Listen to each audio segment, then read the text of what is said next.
ઓમ નમો નારાયણ. હું અરુણાબેન પી ગોસ્વામી સુરતથી તમારું સ્વાગત કરું છું અરુસ કિચનમાં. તો આજે આપણે બનાવશું કાચા કેળાની સ્ટીક ફરાળી. તો એના માટે આપણે આ 4 કાચા કેળાને બાફી લીધા છે. જે રીતે આપણે બટેટા બાફી એ રીતે આપણે કેળાને કટકા કરીને કુકરમાં પાણી નાખીને બાફી લીધા છે. અને અડધો કપ આપણે તપકીર આરારોટ લીધું છે.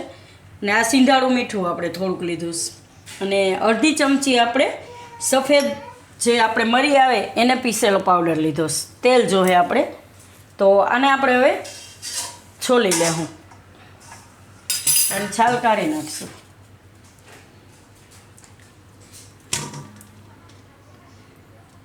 આ રીતે બધાયમાં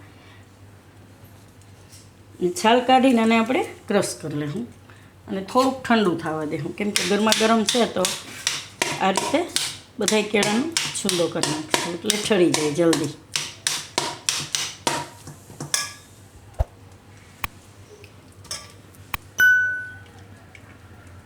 તો બધા કેળા એ રીતે છૂંદો કરી લેવું આપણે. તો આને આપણે ઠંડુ કરી લીધું છે. તો હવે આમાં આપણે મસાલા નાખીશું. તો આપણે paper powder, white paper powder તમે તમારી તીખાશ પ્રમાણે નાખી શકો એમ. અને સ્વાદ પ્રમાણે આ સિંધાળું મીઠું. હવે આમાંથી આપણે તેલ પહેલાં ગરમ મૂકી દઈએ એટલે થઈ જાય એમ તળવા માટેનું. હવે આમાં થોડું થોડું આપણે આ નાખતા જાઉં તપકીર આરારોટ અને મિક્સ કરતા જાઉં. તો અડધો કપ આપણે લીધો.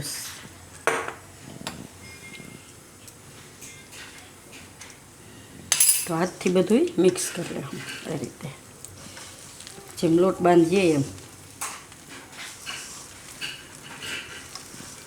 એટલે એમાં ને ગાંઠા ન રહેવા જોઈએ, આ રીતે ભાંગી નાખવાનું. નહીં તો હંચામાં હરખું નહીં આવે એમ.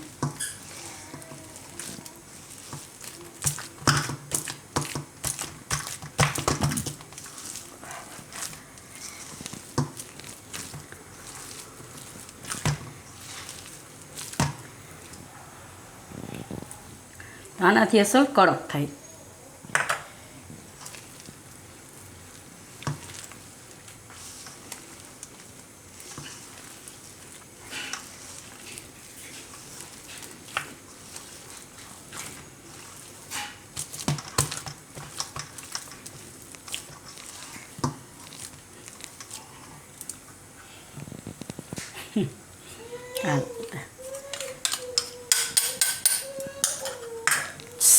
દીદી આ રીતે આપણે મિક્સ કરી લેવાનું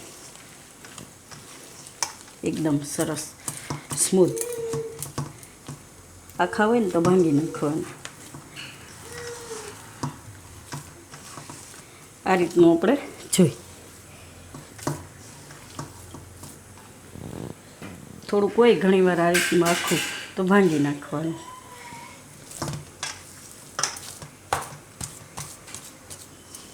તો આ રીતનું જોઈએ આપણે લોટ જેવો હોય, જે રીતે સેવનો લોટ હોય ને એવું.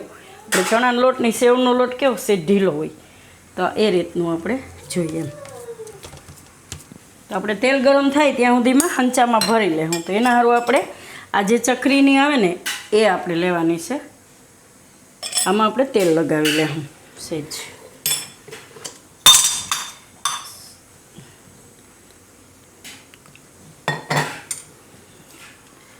આ રીતે આપણે તેલ લગાવી લેવાનું હંચામાં અને બે ચકરીમાં બેમાં. આમાં આપણે તેલ અંદર લગાવી લેવાનું બધી બાજુ, ચોટે નહીં એમ. આને આપણે બંધ કરી દઈએ.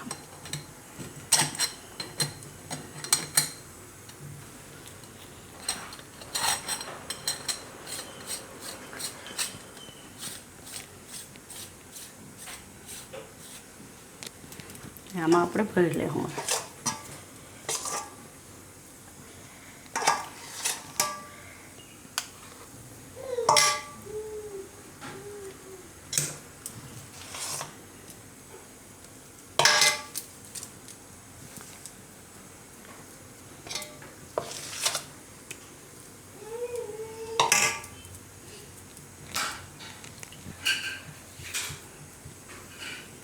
તો આને આપણે બંધ.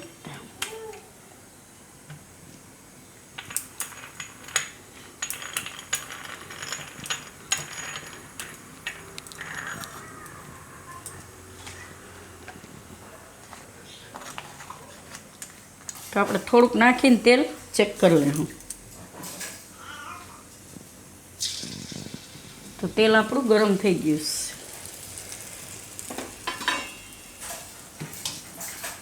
નાખીએ અને ઉપર આવે એટલે તેલ ગરમ થઈ ગયું એમ. હવે આપણે આમાં પાડશું.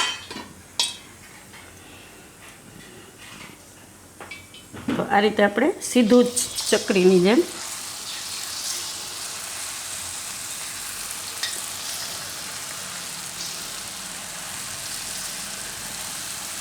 સ્ટીક આ રીતે બનાવશું આપણે. ગેસ ધીમો કરી દે હું, એટલે જેટલું એકાયરે આવે એટલી પાડી દેવાની એમ. પાડીને અવરો આટો ફેરવી દે એટલે નીકળી જાય, બંધ થઈ જાય.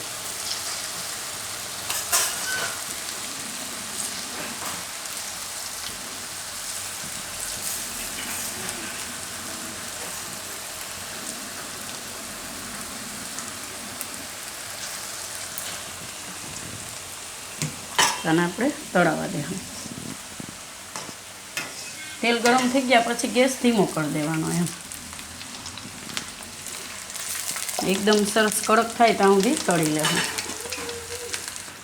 તો આ રીતે કડક થાય એવું તળી લેવાનું એમ. તેલ નહીં તળી લેવાનું. અને આ તેલ થોડીક વાર હજી ગરમ થવા દેવાનું, કેમ કે એનું ટેમ્પરેચર ડાઉન થઈ ગયું હોય એટલે પાછું થોડુંક ગરમ કરીને પછી જ બીજી પાડવાની એમ. એકદમ સરસ કડક થઈ જાય આ રીતની. તો આમાં આપણે બીજી પાડી દેવું આ રીતે.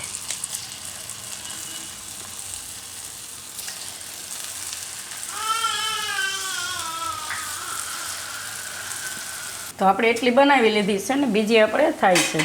તો આને આપણે સર્વ કરી લેવું. એકદમ સરસ, ઉપરથી કડક અને અંદરથી સોફ્ટ. ખાવામાં બહુ મજા આવે. જે રીતે આપણે પેલી બટેટાની ખાઈએ ને ચિપ્સ, એના જેવી ફિંગર ચિપ્સ.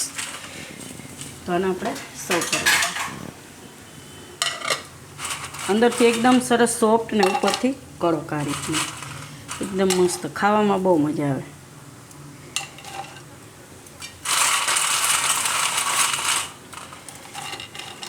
તો તૈયાર છે આપણી કાચા કેળાની સ્ટીક. તો જો તમને મારી આ રેસીપી પસંદ આવી હોય તેને લાઇક કરજો, શેર કરજો અને મારી ચેનલને સબસ્ક્રાઈબ કરજો. અને બેલ આઇકન દબાવવાનું ના ભૂલતા. કમેન્ટ કરીને કહેજો કે તમને કેવી લાગી આ કાચા કેળાની સ્ટીક. અને આપણને એમ લાગે કે સેજ પોચી છે તો બીજી વાર એકદમ ગરમ તેલમાં પાછી નાખીને ફ્રાય કરી લેવાની, તો ઉપરથી એકદમ કડક થઈ જાય.